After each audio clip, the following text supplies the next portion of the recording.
Struggling to move your nonprofit forward? You've come to the right place. Welcome to the Nonprofit Architect, where we are giving you the actionable steps you need to launch and grow your nonprofit organization. Now, here's your host, Travis Johnson. Hey, welcome back to the show. I'm here today with Phil Johnson. Phil, how you doing? Great. Travis, it's great to meet you, and it's an honor to be on your show. Honor is all mine today. Phil created the Master of Business Leadership in a little town right outside of Toronto, Ontario, and he's been doing this kind of work for the past 20 plus years. Phil, why don't you give us a little bit of background of what the Master of Business Leadership is? The Master of Business Leadership program is a program that I developed to help folks develop their emotional intelligence, become more inspirational leaders, and raise their level of consciousness. I've been working with executives and organizations all over the world for the last 21 years, helping them to achieve better results. We were talking before the show started, and I'm furiously been scribbling notes. And I'm like, we have to hit record. I've got to capture some of this stuff. Sure.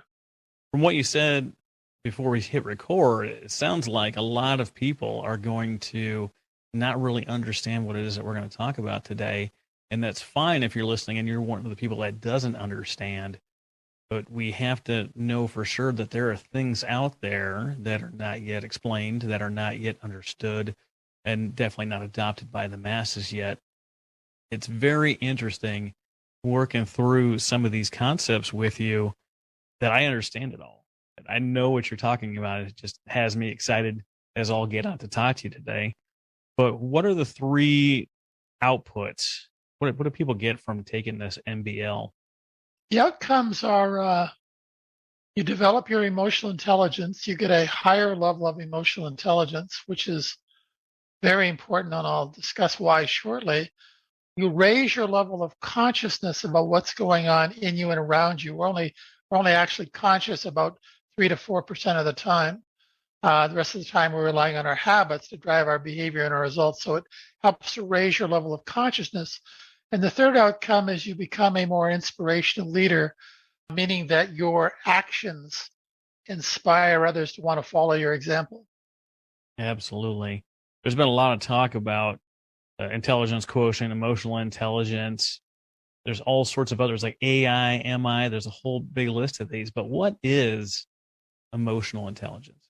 Very simply, emotional intelligence incorporates everything, but a very simple explanation is that it's the ability to feel the fear and anxiety that change and innovation always creates in us when we leave our comfort zone, and be able to move through that fear and anxiety towards the vision of our desired results, as opposed to allowing that fear to keep us trapped in our comfort zones.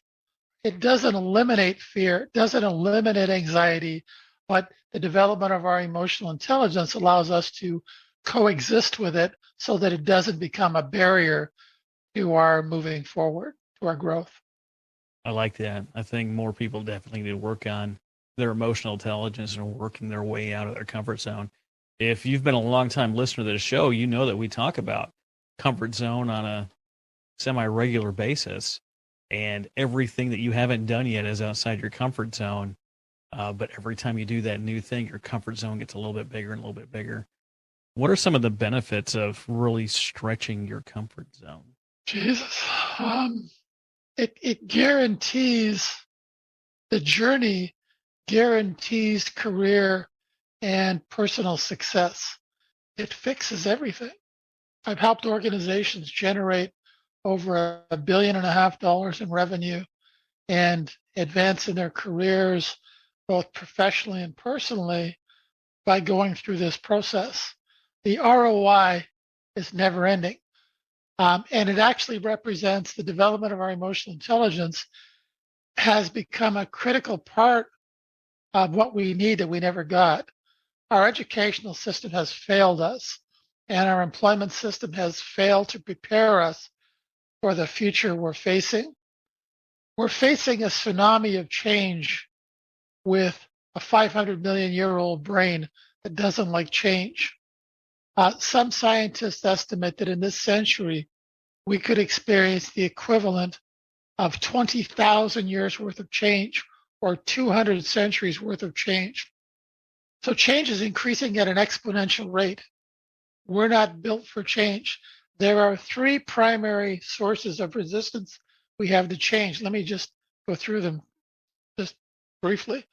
The first one is there's a part of our old lizard brain called the amygdala that's been trying to keep us safe and alive by making sure we never leave our comfort zone. So if we do, it secretes a hormone into our bloodstream called cortisol, and that causes the executive center of our brain to shut off, and we go into what psychologists call a fight, flight, or freeze mode. Some people lash out, some people run away, some people freeze like a deer in the headlights. When that happens in conflict situations, people die.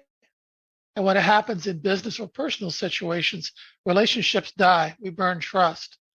So as an analogy, if you think of your amygdala as a very frightened 4-year-old child, the development of our emotional intelligence acts like a big brother or a big sister to quiet the amygdala response down and better enable us to feel the fear and anxiety that change and innovation always creates in us and move through it towards the vision of our desired results, as opposed to allowing that anxiety to control us.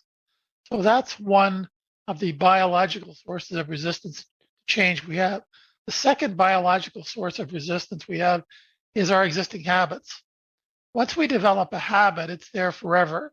It's a neural network pathway that gets created in our brain from our actions. And although we can develop new habits at any age, it's called brain plasticity or neurogenesis, those new habits are always going to be weaker than the old habits, even if the new habits are better than the old habits. So there's going to be an ongoing battle for control internally between our old habits and new habits. So that's the second source of resistance we have to change. The third is sociological, meaning the people around us don't want us to change. So that if we change and we start to get better results, maybe they're going to have to change, and that scares the hell out of them. And the best way to ensure they don't have to change is to make sure we fail. So they can say, look, I told you so, now keep your head down and your mouth shut and get back into the herd with the rest of us. So those are all three very challenging sources of resistance to change, even though the results are phenomenal. So there's only two things that will cause us to go on this change journey. There's only two things. There's only two sources of motivation for moving outside of our comfort zone. One is pain, the other one is passion. Hardly anybody's connected with their passion. So for the group of individuals that are willing to challenge themselves to move outside of their comfort zone and do the emotional labor that requires, it's usually driven by pain. It's driven by an urgent desire for better results than they're currently getting. Another thing, you can think of emotional intelligence training. It's almost like Navy SEAL training for your emotions. A big part of Navy SEAL training is to be able to stay conscious and alert in the presence of fear.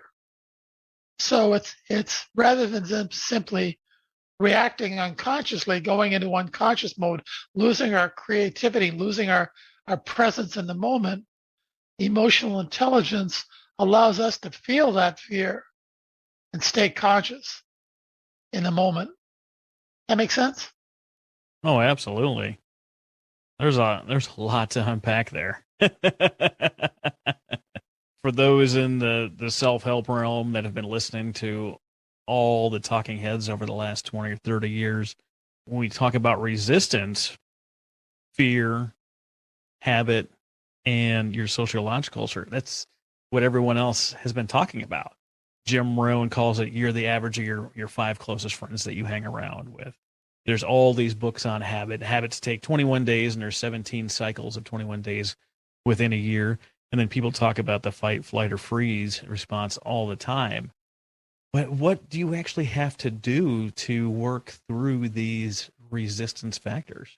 The first thing you have to do is you have to develop a strong emotional connection to a desired result that motivates you to leave your comfort zone. So you have to develop a vision, a desired result You have to develop an emotional connection, not just an intellectual connection, but an emotional connection to something you want to achieve that catapults you out of your comfort zone on a regular basis.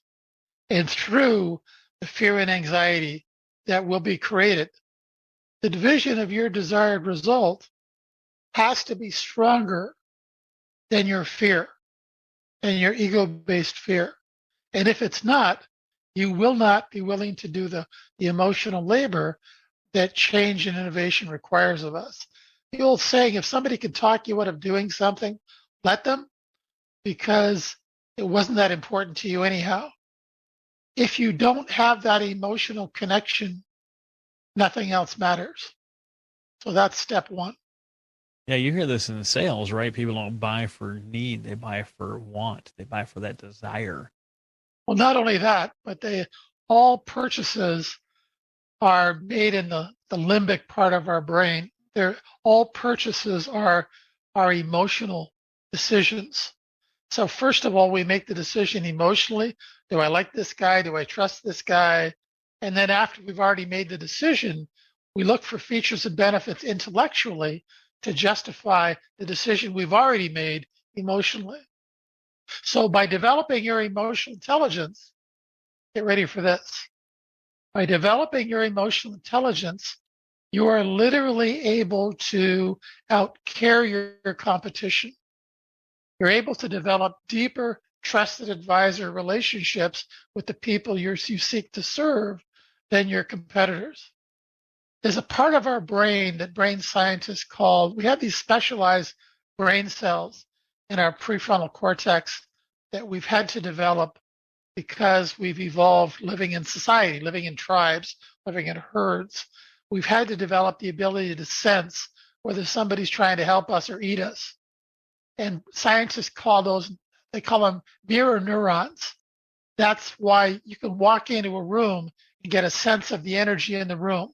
You can have a conversation with somebody and get a sense of whether they're trying to help you or control and manipulate you. Those are the mirror neurons. I call them bullshit meters. So you can't fake being authentic. You can't fake being real. See, if somebody trusts you, they'll find a way to work with you, even if you don't have the best technology or the best pricing. Conversely, if they don't trust you, they'll find a way not to work with you, even if you have the best technology or the best pricing. There's actually something called the trust economy that's growing much faster than the traditional economy. It's currently estimated at over $10 trillion a year.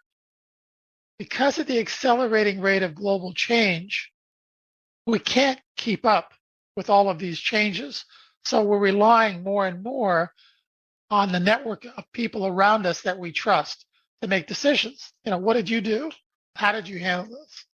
So that your network of trusted advisors as an individual or organization is the most valuable asset you have. And your ability to demonstrate trustability and earn that trust is a direct reflection of your level of emotional intelligence.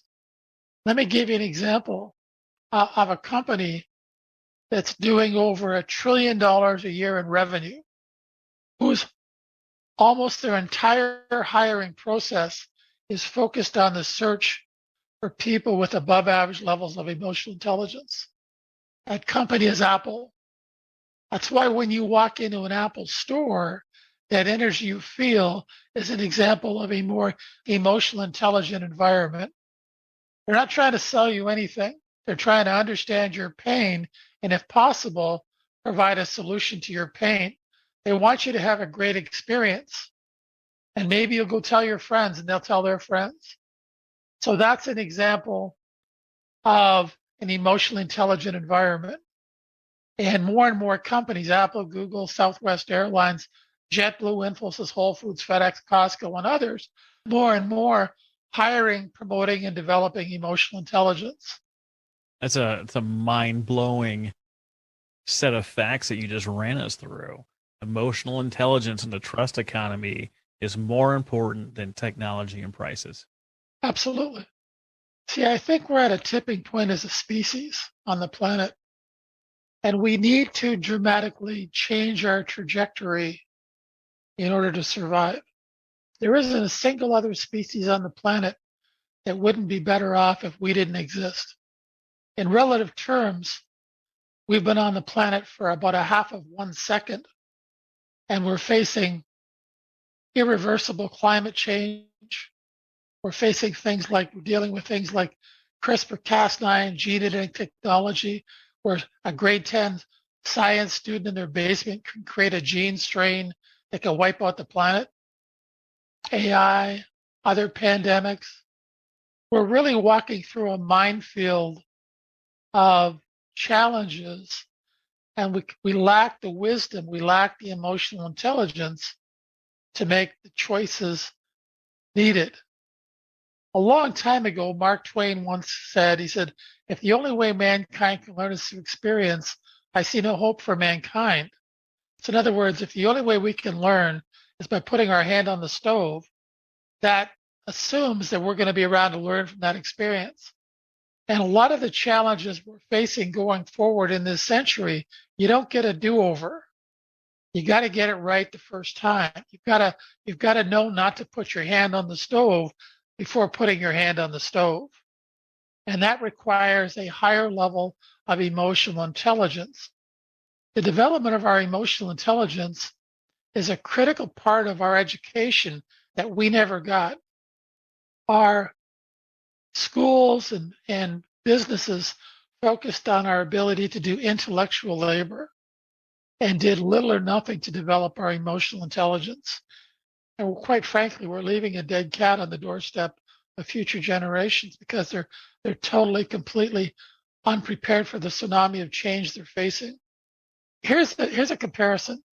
I want to compare intellectual intelligence with emotional intelligence. Think of intellectual intelligence as somebody giving you $10,000 a day for 31 days. So at the end of 31 days, you've got $310,000. And think of emotional intelligence as getting a penny that doubles in value every day for 31 days.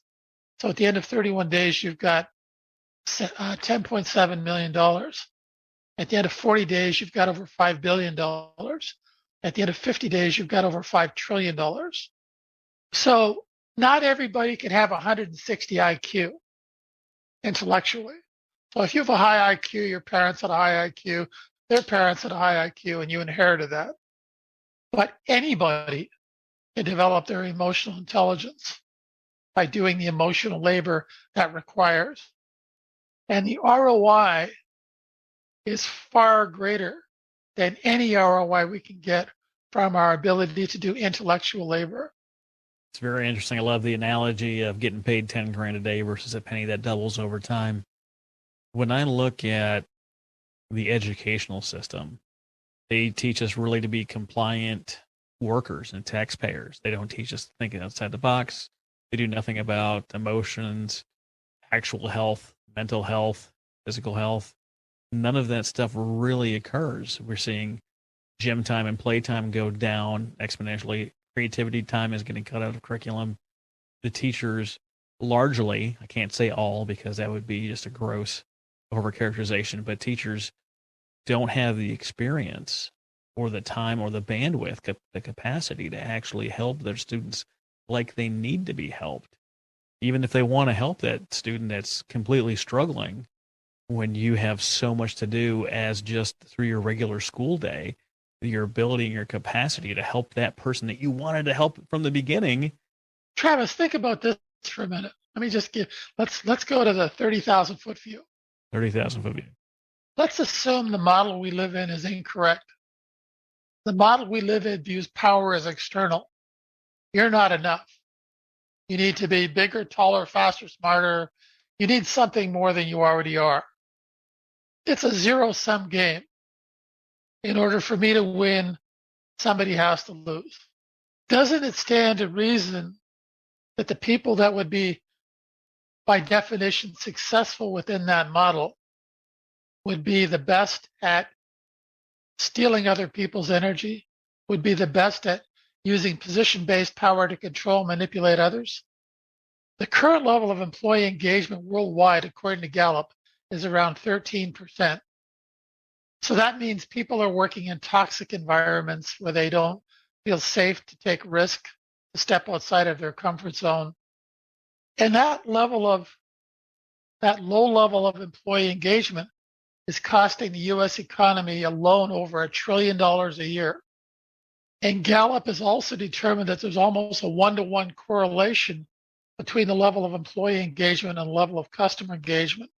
So if your employees don't feel engaged, neither do your customers. Your employees don't feel safe, neither do your customers. If you need a title, leadership's not a title. If you need a title to get people to follow you, you're not a leader. If your actions, if your behavior doesn't inspire people to follow your example, you're not a leader. Leadership's not a position. It's a choice that each one of us needs to make. Whether we're folding boxes in the warehouse or signing checks up in the C-suite, we all need to become better leaders. We all need to take back agency over our life and stop giving away our energy to others. That's the key that will reduce the drama, chaos, and conflict we see everywhere. We've been unconsciously giving away our energy to others to run our life. Let me give you an example. One of the MBL habits, the program, is called authentic listening. And the key to authentic listening is not to take anything personally. How somebody feels about you, whether they like you or whether they hate you, has nothing to do with you. It has to do with what's going on inside of them. But if how you feel about yourself, whether you like yourself or whether you don't, is based on how anybody else feels about you, who's running your life, you or them? Depends on how aware you are, I would imagine. Well, right. But I mean, if you're unconsciously giving away your energy, or you're giving away your energy to other people to determine how you should feel about yourself. Oh, then everyone else is running your life. Good luck getting everyone else to go to counseling to fix your problems. Correct. So when you think about it, people are falling over themselves on social media to try and get people to like them. They're giving away their energy left, right, and center to determine how they should feel about themselves. And that's just one example of how we're unconsciously becoming more resistive, judgmental, and attached to outcome by giving away our energy. I definitely can't choose what the outcome of a certain event is going to be. All I can set is my intention for how I show up into that space. Absolutely. I can show up here expecting a world-class interview and expecting 1 million people to like this thing and watch it. I can't control any of that stuff, but I can intend to show up with a good attitude, ready to listen, ready to be engaging, sharing energy, and just seeing what happens. I can definitely set that intention. I just can't set the expectation. All the expectations that we set create most of our problems. One example real quick is driving. How do you feel when you're driving most of the time? Unconscious. Unconscious? Yeah. Yeah, I think most people do. I know a lot of people that get angry when they drive. Oh, right. And I'm like, why are you angry? Like, well, everyone else should, I think is a cuss word. They should be doing better. They should be doing this, should be doing that. I was like, well, have you ever made a mistake while you're driving? And they're like, well, yeah, that happens. I was like, well, you're willing to give yourself grace, but not them grace. And they're like, okay, tell me more. I was like, when I go driving, I expect everyone to cut me off, stop short, move in without signaling, to be complete chaos. So when that doesn't happen, I have a great driving experience. What you're describing is how our ego controls us, how we allow our ego to control us. See, our ego wants us to feel less than or greater than, but it never wants us to feel equal to. Our ego never wants us to be in the present moment. Our ego wants us to be thinking about the future, which will never exist, or the past that no longer exists. But it doesn't want us to be fully conscious in this moment, because it becomes, when we're not in the present moment, when we're not focused on the present moment, it becomes that much easier for our fears to control us. So we become enslaved by our fear. And as you go through the process of developing your emotional intelligence, it actually creates a distance between who you really are and who you think you are. So it creates a distance that separates you from your ego. So you're not going to change your ego, but you become the observer of your ego. So, oh, that's my ego. That's not, ignore that. That's not who I am. We are not the thoughts that we have in our head. That is not you.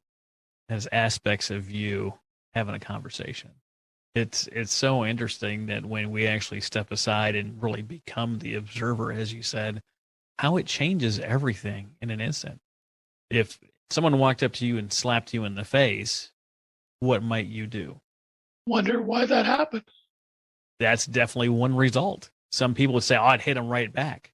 Or some people would say, I would run away scared because as soon as someone put their hands on me, they've got to get out of there. Some people would freeze, right? The amygdala response.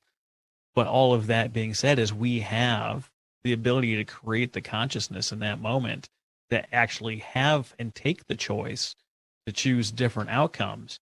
And most people don't follow that. Let me jump in here and build on that.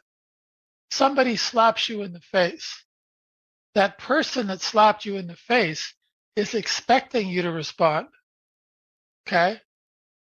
They need you to respond in order for them to keep their walls up. But if you don't respond, if you keep your walls down, they have nothing for them. They have nothing to fight against. So they need you to raise your walls so they can keep their walls up.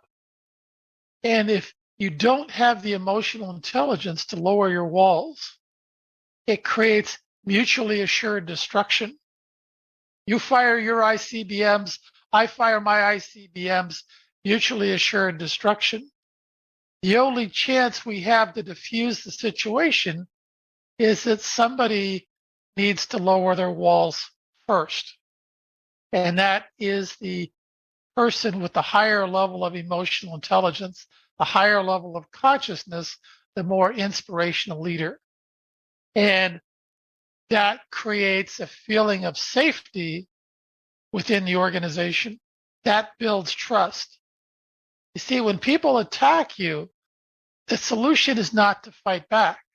Let me read you something from an article I just published some time ago. This kind of talks to this. Next time somebody criticizes or blames you, instead of defending your ego, do nothing. Let their remarks simply wash over you. Allow the false image your ego has created to remain diminished. Become aware of the uncomfortable feeling this is creating. You are now beginning the process of separating yourself from your ego. You have stopped feeding your ego. The truth is, you have not been diminished. You are becoming more conscious.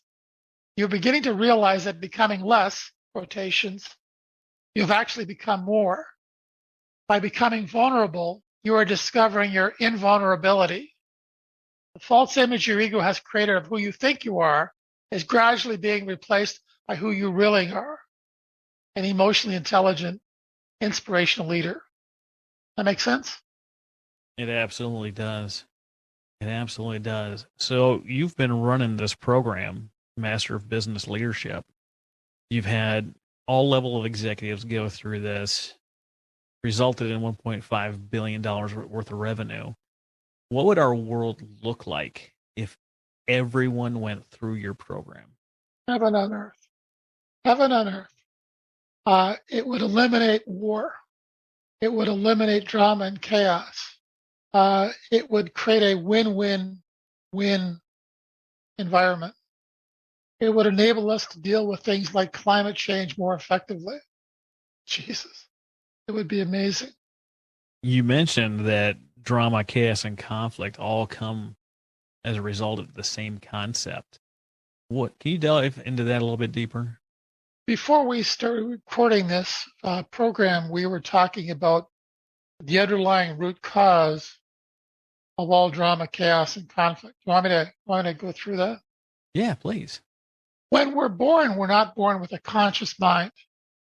Our conscious mind doesn't kick in until we're about a year or so old. But we are born with an unconscious mind. And we immediately start creating the habits, wiring up our brain, creating the neural network pathways in our brain in order to survive, get food, fit in, that kind of stuff. And a lot of those habits unconsciously cause us to give away our energy.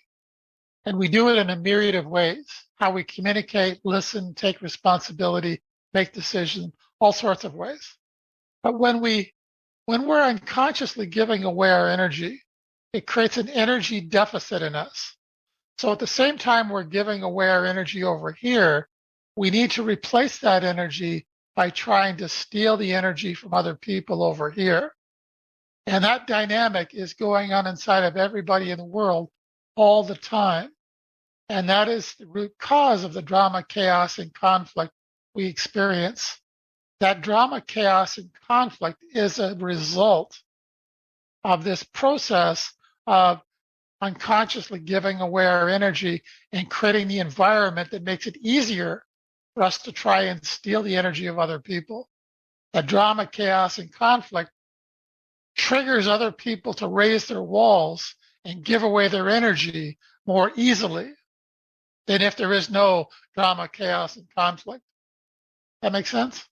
Absolutely. So how do we stop giving away our energy? By developing habits that stop that from occurring, and how we communicate. It's the MBL program. I show people how they're giving away their energy in their communications, and I give them better habits to practice to stop doing that. So it's kind of like you're plugging up the leaks in the dam. And when you do that, as you do that, your results go through the roof. You become more emotionally intelligent. You become more conscious of what's going on in you and around you, and you become a more inspirational leader. And that leads to remarkable results. Which is exactly what we're hoping for, what we're striving for every day in this world. Yeah, the challenge is that hope's not a strategy. And the reality is this process works like hell. It'll work for anybody at any age doing anything anywhere in the world. But it's hard. It's hard for the reasons that I mentioned, the resistance we have to change. So it comes back to the initial question. You first of all, you have to develop an emotional driver, an emotional connection to a result that's stronger than your fear. Because without that, you're dead in the water. That you will not be willing to do the work that this requires. You described before we started recording that there's a group of people that have this desire put above all of their fear. Who's that group of people? Or the company I was talking about? I think you said entrepreneurs. Oh, yeah. Sorry. Yeah. The entrepreneurs are folks that have that emotional driver, that desired result, that emotional connection to a desired result that catapults them out of their comfort zone and through the fear and that creates. Two common examples. Tommy Edison invented a light bulb. It took him over 1,800 experiments to invent a light bulb. And somebody said, Jesus, Tommy, that's a lot of failure. How in the world did you ever were you able to put up with all that failure? He says, what do you mean? He says, I just learned 1,799 ways not to make a light bulb. It was always about making the light bulb. I didn't know how many experiments it was going to take. Same thing with Disney, Walt Disney. He got turned down by over 2,000 banks trying to raise the funding for the construction of Disney World. Eventually, he was able to get that funding and start construction, but he died before Disney World was completed. And somebody at his funeral just said that, isn't it too bad that Walt never got a chance to see his dream come true? The guy says, well, yeah, he really did, because he saw it before any of us, because that's what created the motivation for him to keep moving forward, to bring that into reality for all of us. That emotional connection to a desired result has to be there to begin the journey. That's the starting point. And that's the thing that all entrepreneurs have in common, because without it, they wouldn't be willing to to put up with all of the fear and anxiety and failure that achieving their desired result requires. Yeah, we see it every day. We see it on social media. We see it in our network of friends. People say, I want to start this business. It might be social marketing, right? It might be Avon or Amway or any of these things, and they want to get the money, get the funds, help people in their network, or they have Tupperware parties, this, that, and the other. And then you see them try, and you try again, and some didn't really have that strong emotional desire, and you see it lasts a couple of months and it falls away. Yeah, and that's the difference between, I'm sure they wanted it intellectually, and I'm sure they had very good reasons intellectually for wanting to start their business. But what they didn't understand was it's not the intellect that drives the business, it's the emotion. So they didn't have a strong enough emotional connection to the desired result that they wanted to achieve intellectually, so they failed. Because the real barriers to change are emotional, not intellectual. That's just so mind-blowing. I can't think of a better thing to wrap this thing up than you've got to have that desire, and it's got to be emotional over intellectual. Bill, we've talked about an amazing amount of stuff today. We talked about your program, Master of Business Leadership, that gives you the emotional intelligence to create the higher consciousness, to create that inspirational leadership. We talked about sources of resistance being in your amygdala, habits and sociological barriers to change. We talked about the solution to drama, chaos, and conflict is the energy physics. Stop giving away your energy so you can raise your own level of awareness. This has been absolutely phenomenal, Phil, and I appreciate you being my guest on the show today. What parting words would you have for anyone listening, and where would you like them to connect with you at? I would implore people to bet on themselves by developing their emotional intelligence. It will guarantee your success both in your career and in your personal life. And to connect with me, if they want to meet on a Zoom chat, they can reach me through my LinkedIn profile. I've got a link to my calendar on there, so they can just jump on.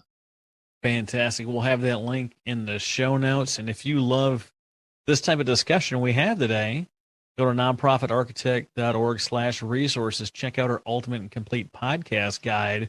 And Phil's not the only one with curriculum. We've got our college course, the Ultimate and Complete Podcast course, available on Forbes School of Business and Technology. There's a link for you to take it right there at nonprofitarchitect.org/resources. Thanks again, Phil. Trevor, it's a pleasure. Thanks for the work you're doing. You've been listening to The Nonprofit Architect. To listen to all our past shows, visit http://nonprofitarchitect.org. And be sure to subscribe, rate, and review our show. Thank you.